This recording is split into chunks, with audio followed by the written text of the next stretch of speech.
All right, so you're getting ready for a criminal justice social worker interview. Exciting stuff. Yeah, pretty cool, huh? Yeah. It's not just about, like social work in like a legal setting. Right. It's about actively working to reduce crime and help people get back on their feet who have been involved in the justice system and support victims. Huge impact. Yeah, talk about a career with impact about that. Great. But it's a challenge too, right? You've Yeah. got to balance the needs of your clients with the demands of the criminal justice system. Absolutely. So that's where we're going to use RoleCatcher's resources today. Great resources. Yeah, they're fantastic. And we're going to focus on some real interview questions and insights from their career guide. Sounds good. Before we get into the questions, let's talk about RoleCatcher for just a second. Okay. It's this AI-powered tool that can actually help you tailor your resume Wow. and practice your answers, Yeah. which is pretty awesome. Yeah. We'll talk more about that later, but first, let's nail these interview questions. Let's do it. Describe your experience working with individuals involved in the criminal justice system. Seems straightforward, right? Yeah. But You need to be specific. yes, exactly. The interviewer's not just looking for general social work experience. They want to know, like, how have you applied your skills to the criminal justice system? Yeah, what kind of cases have you handled? What interventions have you used? What challenges did you face? Exactly. Like showcasing your tools, Yeah. I have all the right tools for this job, Right. and here's proof that I know how to use them. I love that. Let's say you've worked with people re-entering the community after incarceration. Okay. Don't just say, oh, I helped them find housing. Right. Tell them how. Yeah. How did you navigate that? What resources did you tap into? Did you work with landlords directly? Right. Like, that's the detail that paints the picture. For sure. And don't be afraid to talk about the challenges that you encountered. Yeah. Maybe a client was resistant to certain services. Mm-hmm. Or you had to navigate bureaucratic hurdles, Oh, yeah. showing how you overcame those obstacles. Yeah. Really highlights your problem-solving skills and your resilience. They're absolutely essential in this field. So important, right? And they might even ask you something like, Okay. can you give me a specific example of a time you had to advocate for a client's needs within the criminal justice system? Oh, good one. So be ready with a concise, impactful story. Have one ready for sure. All right, next question. How do you ensure you are following ethical standards when working with clients? Okay. This one goes beyond just knowing the ethical codes. Right. This is about demonstrating how you apply those principles in real-world situations. Yeah, you have to show that you understand those concepts, like confidentiality, informed consent, avoiding dual relationships, but that you can navigate the ethical gray areas Oh, yeah, for sure. that come up in criminal justice social work. It's all about building trust, especially with clients who may already feel vulnerable or distrustful of the system. So have you ever encountered a situation where you had to balance your ethical obligations to a client Right. with the requirements of the justice system? Mm-hmm. Be prepared to discuss how you navigated that, Yeah, that tension is tough. for sure. And speaking of sensitive situations, Yeah. let's talk about trauma, Okay. which is so prevalent among people involved in the criminal justice system. It is. How you approach this topic Yeah, can speak volumes about your understanding of the field. absolutely. So next question gets right at that. How do you approach working with clients who may have experienced trauma? Right. This is where trauma-informed care comes in. Love that concept. It's not just about being aware that trauma exists, right? No. It's about understanding its impact on people's behaviors, Hmm. their mental health, their overall well-being. Right. It's about creating a space where they feel safe, heard, and empowered. Yeah, that's so important. So when you're answering this question, think about those principles of trauma-informed care. Okay. Safe. How do you incorporate those principles into your interactions with clients? Maybe give a concrete example of how you've adapted your approach to meet the specific needs of a trauma survivor. Good idea. And keep in mind, they might follow up with something like, Okay. what are some specific strategies you use to build rapport and trust with clients who've experienced trauma? Ooh, I like that. Be prepared to showcase those skills. Okay. And remember, avoid minimizing trauma or making assumptions about someone's experiences. Right. Empathy is key, Yes. but it's not enough on its own. No, it's not. Now let's move on to another crucial aspect of this work, Okay. collaboration. Mm-hmm. You'd be working with a whole network of professionals, attorneys, probation officers, law enforcement therapists, and more. Oh, many people. The next question digs into that. How do you collaborate with other professionals involved in a client's case, like attorneys or probation officers? This is about demonstrating your ability to communicate effectively, share information work towards common goals, even when there might be differing opinions or approaches. Yeah, definitely. Think of it like a relay race. I like that. Everyone has a crucial role to play in helping the client reach the finish line. Yeah. Have you ever had a situation where you had to navigate conflicting perspectives or advocate for a client's needs within this complex network? No, Share an example that highlights your collaborative skills. that's a good one. And remember to touch upon the importance of clear documentation and communication. Yeah. You're often the central hub Right. for information about a client's progress and needs. You are. Speaking of navigating complexities, Okay. the next question gets to the heart of one of the biggest challenges in this role. Uh-oh. How do you balance the needs of your clients with the requirements of the criminal justice system? Mm-hmm. It's like walking a tightrope sometimes. This question is all about showing your ability to navigate those ethical dilemmas, to advocate for your client while recognizing the boundaries and limitations of the legal system. Mm-mm. Think back to a time when you successfully navigated this tension. Okay. Maybe you helped a client understand their legal options, or you advocated for them to access resources despite having a criminal record. Yeah. It's like that aha moment for the interviewer. Yeah. You know, Right. they can see that you can handle the nuances of the job. Totally. Now, before we dive into the next set of questions, Okay. let's take a little detour, Sounds good. talk about some career insights from the RoleCatcher Guide. Okay.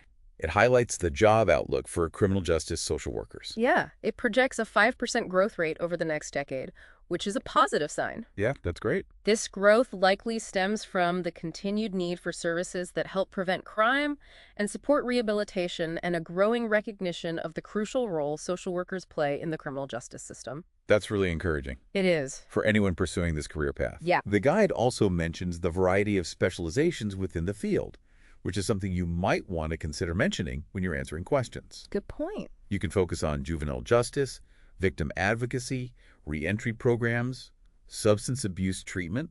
The possibilities are vast. It's amazing. And don't forget about continuing education and certifications. Oh, yeah. Earning a CSW or LCSW can open doors to more responsibility and advancement in your career. Shows commitment. It really does shows a commitment to professional growth and staying current with best practices. Absolutely. And speaking of staying ahead of the curve, Yes. that's where RoleCatcher's AI comes in. Okay. We've touched on it briefly, Right. but it's worth emphasizing how it can help you tailor your answers to specific job roles. How so? It's like having a personalized coach who analyzes the language of job descriptions and helps you craft responses that resonate with each specific employer. That's amazing. It's pretty cool. And what's fascinating about the AI is that it can even provide feedback on your answers. Oh, It's incredible, that's so helpful. suggesting ways to improve your communication style, highlight relevant skills, and ensure that you're addressing the key points that each employer is looking for. Wow. It's like having a secret weapon It for is. interview prep. Cool. All right, let's get back to those interview questions. We've got a few more to cover. Okay. Each one focuses on how you approach working with clients facing specific challenges. All right, let's do it. So let's dive into those questions about specific client challenges, starting with describe your experience working with clients who have mental health issues. Okay. This is where your knowledge and sensitivity are really important. Right. You want to show that you're familiar with, common mental health diagnoses in this population. Okay. Things like evidence-based therapies and crisis intervention techniques. Got it. Think about how you've connected clients with appropriate mental health services Mm-hmm. and supported their recovery.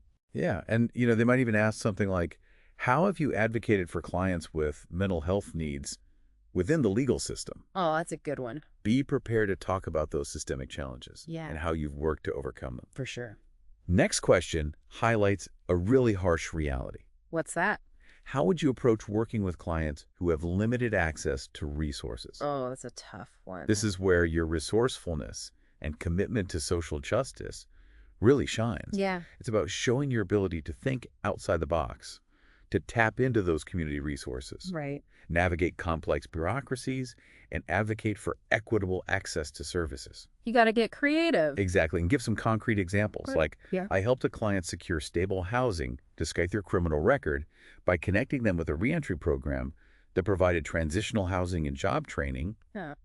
That's great. Quantify your impact. Mm-hmm. And don't be afraid to talk about those systemic barriers Yeah. that often contribute to those limited resources. Those are important to mention. You can show that you understand the bigger picture, by talking about how you've addressed those systemic issues, Right. maybe through advocacy efforts or by working within your organization to improve access to services. I like it. Now let's address another prevalent challenge. How have you worked with clients struggling with substance abuse? Okay, big one.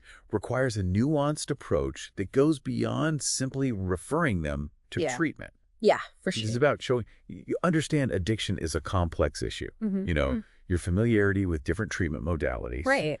and your experience in supporting clients throughout their recovery process. That whole journey. Yeah, they'll be looking for evidence that you can provide compassionate, non-judgmental support, Right. but also holding clients accountable for their actions Yes, definitely. and helping them navigate the challenges of maintaining sobriety Mm-hmm. within the context of the criminal justice system. That's important. They might ask a follow-up question like, can you describe a time when you had to work with a client who relapsed? What steps did you take? Ooh, good one.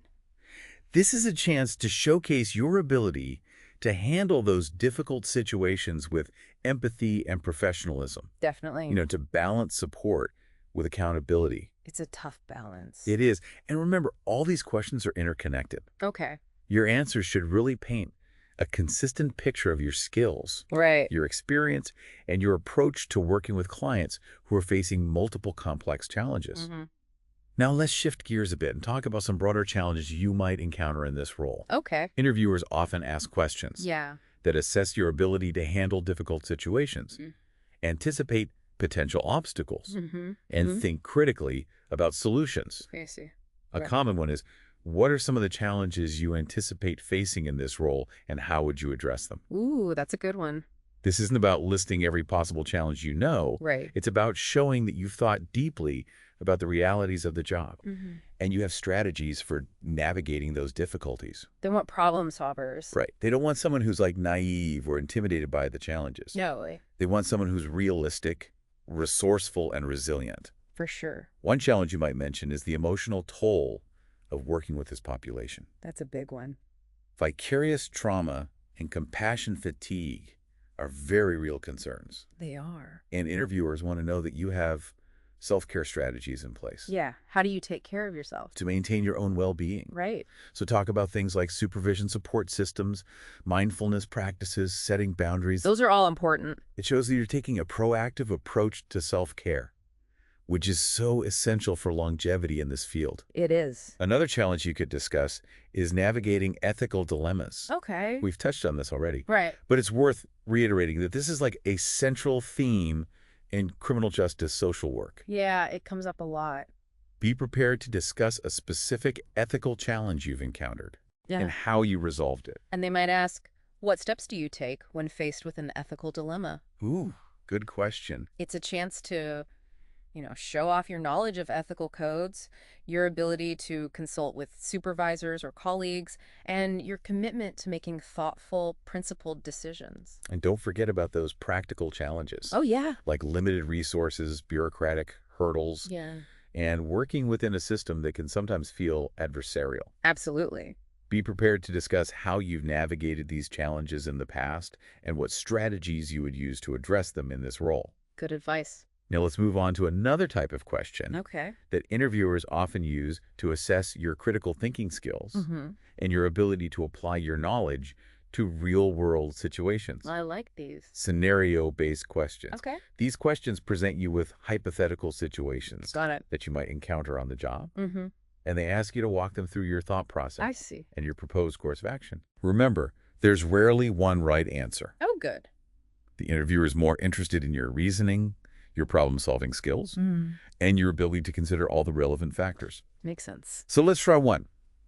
You're working with a client who's on probation for a drug offense. They've been doing well in their recovery, but recently relapsed and failed a drug test. How would you handle this situation? Okay, so first I'd emphasize that my immediate priority is the client's safety and well-being. Mhm. If they're in immediate danger, I'd take steps to ensure their safety and connect them with appropriate medical or crisis intervention services. Right. Then I'd gather information about the circumstances of the relapse, Okay. explore the client's feelings, Yeah. their support systems, and consider my ethical and legal obligations, which likely involve reporting the relapse to the probation officer. It's a tough situation for sure. It is. It's a delicate balance between supporting the client's recovery and upholding the requirements of the justice system. Yeah, you have to walk that line. Exactly. You'd want to have a conversation with the client, Mm-hmm. emphasizing your continued support Right. while addressing the seriousness of the situation. Yeah. You might explore modifying their treatment plan Okay. or connecting them with additional resources. The key is to show a balanced, thoughtful approach. Absolutely. Okay. Let's try another scenario. Okay. You're leading a group therapy session for individuals convicted of domestic violence. During the session, one participant becomes angry and verbally abusive towards another. How do you intervene? This calls for quick thinking and decisive action. For sure. I'd start by using clear, assertive language Okay. to address the abusive behavior. And if it continues? If it continues, I might need to separate the participants or end the session early. Yeah, I can see that. Having a plan for managing these kinds of situations and knowing when to involve security or law enforcement is crucial. Absolutely. And the follow-up is just as important. Right. You'd want to address the incident with each participant individually, offering support and exploring any underlying issues that may have contributed to the conflict. Good idea. You might also need to reestablish group norms and expectations Yeah. to ensure a safe and respectful environment moving forward. Really important. These scenarios are designed to test your judgment, your ability to apply your skills, and your commitment to ethical practice. They really are. Now, before we wrap up, I want to circle back to something we talked about earlier. Okay. RoleCatcher and its AI-powered features. Yeah. Remember, it's not just about practicing answers. Right. It's about getting personalized feedback that can help you identify areas for improvement, refine your communication style, and highlight the skills that are most relevant to each specific employer. Tailoring it. Exactly. And beyond interview prep. Yeah. RoleCatcher offers a wealth of resources to support your overall career journey. Really? From exploring different career paths to connecting with potential employers, it's a valuable tool. It sounds like it. It can help you navigate the complexities of the job market and achieve your professional goals. I completely agree. It's a game changer for anyone who's serious about advancing their career.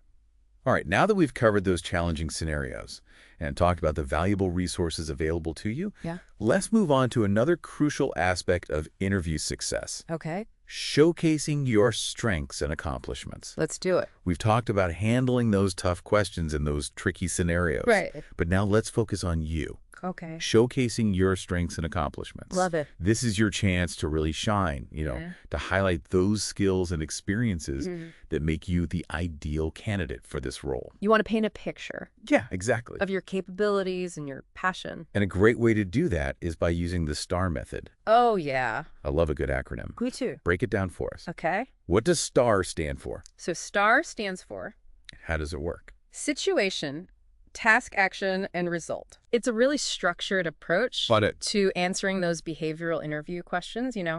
the ones that ask you to describe a specific experience. So it's not just about listing skills. No. It's about telling a story that demonstrates those skills in action. Exactly. It's all about the story. Give us an example. Okay, so let's say the interviewer asks, tell me about a time you had to deal with a difficult client. How did you handle the situation? That's a tough one. It is, but using the STAR method, you could say something like this. Okay. So first, the situation. Okay.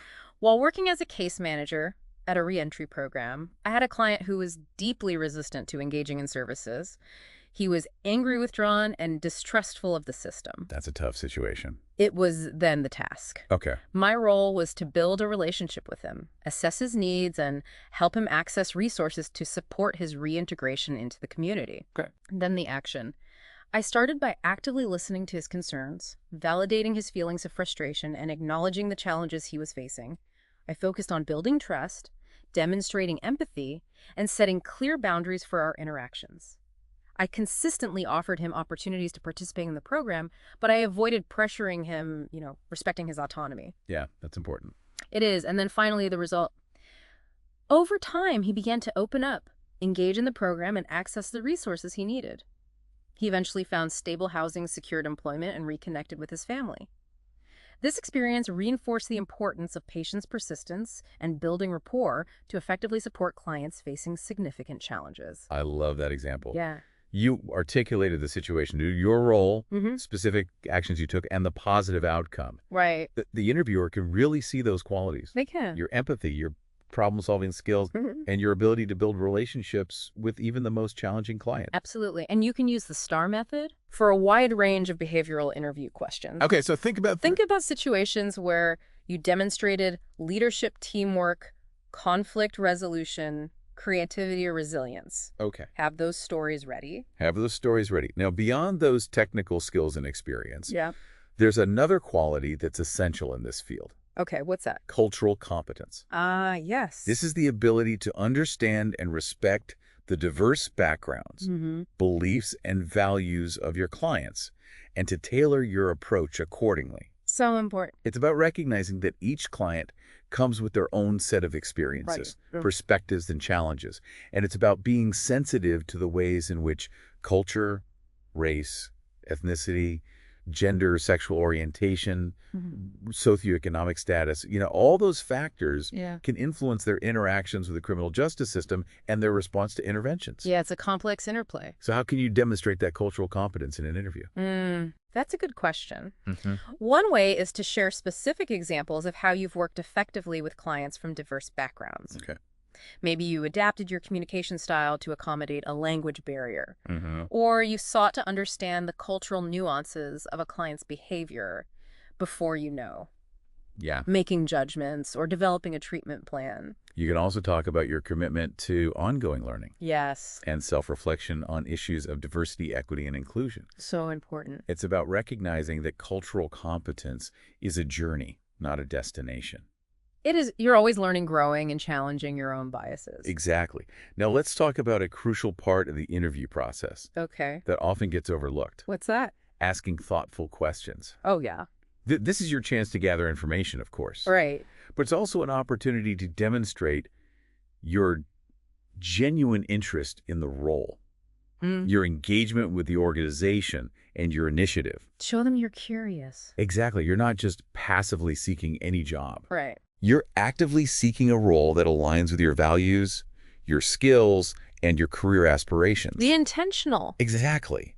So come prepared with questions that demonstrate your knowledge of the field and your interest in this specific organization. Okay. I like that. What are some good examples? Well, you might ask about the organization's approach to trauma-informed care Okay. or restorative justice. Mhm. You could inquire about professional development opportunities. Yeah. You could ask about the team dynamic Oh, okay. or the organization's culture. I like it. And don't forget to ask about the organization's priorities for this role in the coming year. Oh, that's a good one. It shows you're thinking ahead. Those are fantastic questions. Thanks. And remember, active listening is key. Yeah. Pay attention to the interviewer's responses and ask those follow-up questions Mm-hmm. to really delve deeper into topics that interest you. Engage in a real conversation. Right. It's a conversation before we wrap up this deep dive. I want to emphasize one last time how RoleCatcher's AI can really be a game changer in your interview preparation. Yeah, it's a great tool. It's not just about practicing answers. It's about getting that personalized feedback Right. that can help you identify areas for improvement, refine your communication style, and highlight those skills that are most relevant to each specific employer. The AI is amazing. It analyzes your responses, assesses your communication style, and provides targeted feedback. Wow. It can really help you boost your confidence and present yourself as the ideal candidate. It's like having a personal coach It is. right in your pocket. I love it. All right, folks, that brings us to the end of our deep dive into criminal justice social worker interview prep. Wow. We covered a lot of ground today, We did. and I hope you're feeling more confident and prepared to ace that interview. You got this. And remember, RoleCatcher is here to support you every step of the way, from Yeah. crafting that standout resume to practicing those interview skills. It's a fantastic resource. It really is. So as you prepare for your interview, I want to leave you with this final thought. What are you most passionate about in criminal justice social work? Oh, that's a good one. And how will you convey that passion in your interview? Connect with your why, let your passion shine through, and go make a difference in the world. Good luck, and we'll see you next time on The Deep Dive.